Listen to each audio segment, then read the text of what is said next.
ये देखिए। अच्छा जी, यहाँ पे हम लोग जा रहे हैं विशाल फातिमा को स्कूल छोड़ने। विशाल का स्कूल मेरे मरी में। और हाँ, ऐसा लग रहा है विशाल का स्कूल मरी में। और इतनी धुंध है, ये शीशे पे तो लगी हुई है। आगे बार बार कपड़ा मारने से साफ हो रहा है, मतलब नजर आ रहा है बाहर वाली का, मतलब ओए होए होए। वो बस गाड़ी देखे सामने की जा रही है और गायब हो गई है धुंध के अंदर। तो शदीद किस्म की धुंध पड़ी हुई है। और आज के क्या डेट है? पता नहीं क्या डेट है। आज है 24 जनवरी 2024।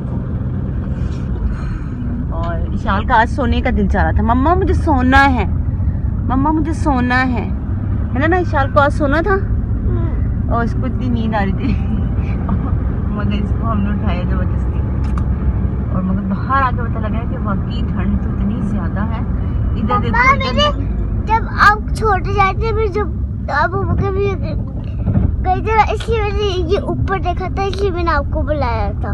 अच्छा, ये धुंध भी थी, फॉग कितनी है ना। हमारे घर में आज फॉग ज्यादा है, कब आएगी? बहुत ज्यादा। जी शाल फातिमा, आप कहाँ जा रही हो? स्कूल ना। आपका दिल चाह रहा था स्कूल जाने का, क्या नहीं आ रही थी आपको? और इब्राहिम को सोने दिया बस। इब्राहिम को बस सोने दे दिया और इशाल को खा दिया। 1150 बस कुछ दिनों के बाद है इब्राहिम ने भी नहीं सोना। और बाहर चलते हैं, यहाँ पर टूडल होने आया हम लोग। मेरा बड़ा घर क्यों नहीं आ रहा? बहुत जल्दी करो, बहुत बड़ा घर। सर आपको क्या हो रहा है? कहाँ से जा रहे हैं हम, पूछ रही हो? क्या कह रही हो? कहाँ से जा रहे हैं? नहीं नजर आ रहा आपको रास्ता? ज्यादा फोग इतनी है ना कि हम आपको सारा रास्ता से समझ नहीं आ रहा। खाने के लिए? हाँ, फॉक तो खाने के लिए होता है। फॉक हाँ, वो वाला फॉक नहीं बोल रही। एक फॉर्क होता है, एक फॉग होता है। फॉग, FOG, फॉग इसको बोलते हैं हम उर्दू में धुंध। तो यालाबारी कौन होता है? जी, यालाबारी। अच्छा, वो जो छोटे छोटे से बर्फ। मम्मा हमारे एक दफा हमारे घर में यालाबारी हुई थी ना। समर में होती है ना, विंटर में भी कभी हो जाती है ना। याद है अभी। याद है? लेकिन कहाँ से जा रही हूँ मैं? कहाँ से जा रही है इशाल को नहीं समझ आ रही। सर्दी भी कितनी है, फॉग भी कितना है। लेकिन आज ठंड उससे ज्यादा थी और आज गाड़ी स्टार्ट हो गई। एक स्लैब पर किसी चाबी मारी हाथ में। कल तो ये था ही नहीं, पहुंच नहीं पड़ेगा किसी गाड़ी को।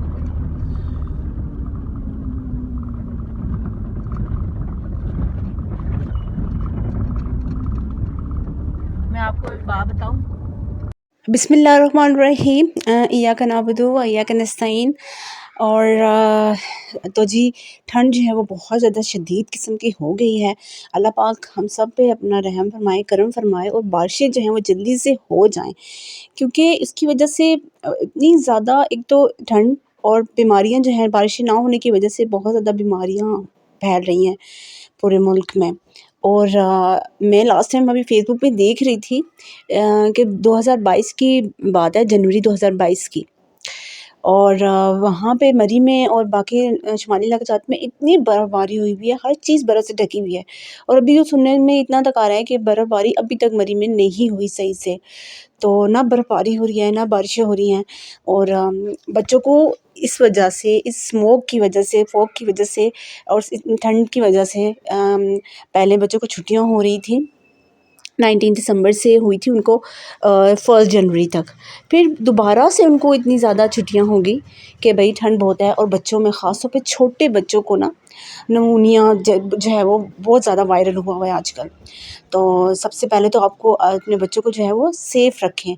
स्कूल भी अगर भेज रहे हैं तो पूरा कवर वगैरह करके, ज़ाहिर सी बात है हर कोई भेज रहा होगा, मगर ये है कि उनको लगे ना, किसी को भी ज़रा सा भी लगे कि बच्चे को नज़ला है, ज़ुकाम है, ठंड लग गई है, तो बाद में चले जाएंगे स्कूल, उनको फ़ौरन छुट्टी करवा दें। अभी दोबारा से स्कूल स्टार्ट हो चुके हैं ना, लेकिन फिर भी मैं जब अभी ये आज इस साल का फर्स्ट डे था और इसको हम स्कूल छोड़ने जा रहे थे और सुबह-सुबह तो बाइक पे मैंने इसको दिया तो मैं सारा इसको कवर शवर करके ग्लव्स वगैरह पहना के तो इस टाइम तो मुझे जब फर्स्ट टाइम मैं गई फॉग जो है थी मगर बहुत ज़्यादा बहुत दूर से नज़र आ रही थी कि हाँ हर जगह फॉग हो रही है, ठीक है। लेकिन जब नेक्स्ट टाइम मैं गई इसको देखने, इसको लेने गई इसको छोड़ने गई सॉरी स्कूल, तो गाड़ी में हम लोग गए हुए थे और गाड़ी के शीशे पूरा मतलब कवर बार-बार कपड़ा मार के देखना पड़ा कि इतनी नमी हो रही है, इतनी फॉग हो रही है और के सामने खड़ा वो बंदा जो है ना वो आपको नज़र नहीं आ रहा।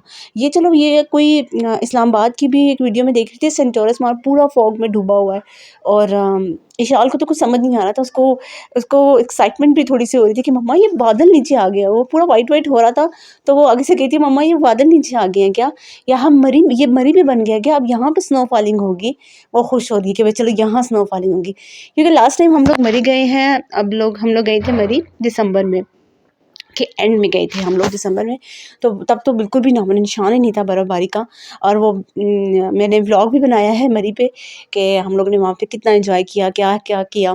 बहरहाल तो वहाँ पे भी विशाल को यही था कि मुझे बस बर्फ़बारी देखनी है, स्नो देखनी है मुझे। तो उसको फिर अभी याद आया था कि चलो यहाँ पे अब मतलब पूरा बादल-बादल हो रहा है, लगता है यहाँ पे स्नो फॉलिंग होगी। मगर जो है वो बहुत ज़्यादा जो है ठंड जो है वो बढ़ चुकी है और बारिशें भी नहीं हो रही, जैसे बर्फ़बारी भी नहीं हो रही। एकदम से ना वेदर बहुत चेंज हो रहा है और मुझे तो लग रहा है कि नवंबर दिसंबर में तो कोई ठंड नहीं पड़ी थी, असल ठंड तो जो है ना वो जनवरी में और ये अब फरवरी में भी पड़ने वाली है जब शुमाली इलाकाजात में इंशाअल्लाह ताला ये बर्फ़बारी स्टार्ट हो चुकी है और यहाँ पे भी इंशाअल्लाह ताला इंशाअल्लाह बहुत जल्द इंशाअल्लाह बारिशें होंगी तो ये आप देख लें कि इतना मतलब ठंड बढ़ गई है कि आम हमारे इलाकों में ये इस्लामाबाद और पिंडी में भी इस्लामाबाद वगैरह में पड़ती है मगर मुझे तो लग रहा है ये फ़र्स्ट टाइम हुआ होगा इस तरीके से ना कि यहाँ पे इतनी ज़्यादा फॉग है क्योंकि हम लोग हर साल न्यूज़ पे सुन रहे होते हैं कि बहुत ज़्यादा स्मोक हो गई है और लाहौर मोटरवे जो है वो बंद हो गई है। तो ये चेक करें आप, ये मेरी गली घर से मैं बाहर निकली हूँ, गाड़ी खड़ी हुई है, सामने मुझे बंदा ऐसा लग रहा है कि गाड़ियाँ जब आ रही हैं बंदा निकल के ऐसा लग रहा है वाइट ये फॉग के अंदर से निकल के आ रहा है। और हम आए नाश्ता ले रहे हैं। इब्राहिम जो है वो घर में है, सो रहा है, उसको अपने अबू के पास मैंने अबू को बता के आई हूँ सो रहा है तो वो उठ जाता है तो वो देख लेते हैं। और नाश्ता मैंने बनाया हुआ है मगर हस्बैंड को लगता है कि चने खाने का दिल चाह रहा है तो यहाँ से मैं कहती हूँ नाश्ता ले रहे तो उसके बाद हम जाएंगे घर। प्लान हमारा ये था कि हम लोग नाश्ता लेके बल्कि बाहर ही नाश्ता करेंगे, चाय वगैरह पियेंगे, फोग है, ठंड है, सही सर्दी में एंजॉय करेंगे थोड़ा।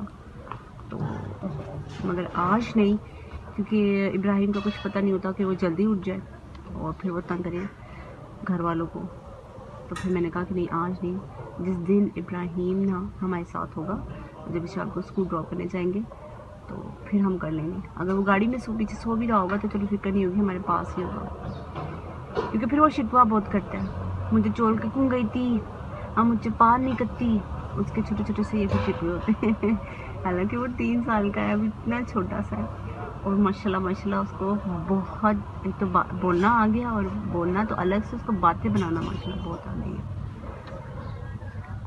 ठीक है, धुन की बात कर रहे हैं ना, अब मैं अभी सिर्फ हम लोग मैं जाती हूँ इशाल को स्कूल छोड़ने तो सुबह निकलती हूँ तो मैं अपने सारे जो आप जितने भी सारे मर्द हैं बल्कि मैं उनको कहती हूँ कि उनकी बड़ी हिम्मत है कि वो बाहर निकलते हैं और जाते हैं इतनी ठंड में, बाइक्स में जा रहे होते हैं ऑफिस वगैरह। मज़दूर देखती हूँ रास्ते में बैठे हुए हैं एक जगह पे जो दिहाड़ी के लिए, उनको मैं देखती हूँ तो मैं कहती हूँ अल्लाह पाक जो है वो हमारे घर के सब मर्दों को, चाहे बाप है, भाई है हमारे और शोहर है हमारे, उन सबको अपने हिफ्ज़ ईमान में रखे और सेहत ज़िंदगी दे कि इतनी मेहनत करके इन मेहनत के लिए और घर वालों के लिए वो बाहर निकलते हैं इतनी ठंड में और जो है वो बहुत ज़्यादा मतलब मुश्किल है। जितना मैं कहती हूँ कि मर्द और औरतों में ना जो दोनों में ये मतलब हम लोग भी घर में बैठ के जैसे पता बैठे तो नहीं होते, हमारे भी 100 काम होते हैं, फिर बच्चे भी तंग कर रहे होते हैं, मगर ये है कि मर्द का भी काम आसान नहीं होता। ठीक है, हम अक्सर लोग से शिकवा करते हैं ना कि वो घर आके हम लोग औरतों का एहसास नहीं करते, कहते हैं कि तुमने किया क्या है फलाना ढिमका। तो ये वो भी बात गलत है। ज़ाहिर सी बात है कि हर बंदे को अपनी ज़िम्मेदारी समझनी चाहिए और दूसरे का एहसास भी करना चाहिए कि एक अगर वो घर में बैठा हुआ है तो वो फारिग नहीं बैठा, वो भी घर में 100 काम कर रहा होता है और बच्चों के साथ लगा होता है। उसका भी काम आसान नहीं है जो घर में बैठा हुआ है। और ये हम औरतों को भी समझना चाहिए कि जब मर जाते हैं बाहर, ये नहीं कि अब 2 मिनट में ऑफ़िस पहुँच गए, काम शाम किया और फिर रात को वापस आ गए, कोई वो गप्पे-शप्पे लगा के ऑफ़िस नहीं आए। वहाँ पे भी मेहनत करते हैं, बॉस होते हैं, लोग होते हैं, कितनी लोगों की बातें सुननी पड़ती हैं और घर आके भी जो है वो और फिर ऊपर से वेदर जो है, अब अभी तो सर्दी है, फॉग है इतनी और ठंड है इतनी ज़्यादा कि वो इतना मुश्किल हो जाता है बाहर निकलना। गर्मियों में आपको पता है लू हो जाती है, गर्म तेज़ हवा और इतनी ज़्यादा कि आपका रंग ही जल जाता है, फिर मट्टी-मट्टी बहुत ज़्यादा, मतलब उनके भी काम, मर्दों की भी जो है ना वो ड्यूटी इतनी आसान नहीं है। जब आप खुद करें ना, अगर यही एक्सचेंज कर दें ना, जब हम एक दूसरे को ब्लेम गेम खेलते हैं कि नहीं तुम्हारा तो काम बड़ा आसान है और घर में बैठे क्या करती क्या हो, और हम कहें तो आप भी क्या करते हैं, बाहर ही तो जाते हैं, तो जो है ये एक दूसरे को हम इल्ज़ाम देते रहते हैं कि तुम ऐश में कर रहे हो और तुम काम कर रहे हो, तुम नहीं, तुम्हारे घर में हो तो तुम ऐश कर रहे हो। तो जी हाँ, सर्दी जो है वो बहुत है। लास्ट में मैं आपको बताऊँ, अपना ख़्याल रखें, बच्चों का ख़्याल रखें, बिस्तर से निकलने का दिल ही नहीं चाहता। असल तो बात ये है, समझ लेते हो कमरे में ही रहे, बिस्तर में ही रहे, या ज़्यादा से ज़्यादा किचन में चला जाए, किचन से कमरे से किचन में। तो सर्दियों के दिन भी इतने छोटे होते हैं कि पता नहीं लगते कब गुज़र जाते हैं। तो एन्जॉय करें। आपकी जो है वो सर्दियाँ कैसे गुज़र रही हैं? बच्चे स्कूल जा रहे हैं, कितनी मुश्किल परेशानी हो रही है? आप मुझे कमेंट करके ज़रूर बताइएगा। और अगर मेरी वीडियो आपको पसंद आए तो वीडियो को लाइक करें, चैनल को सब्सक्राइब करें और बेल आइकन पे ज़रूर बटन दबाइएगा। अल्लाह हाफ़िज़।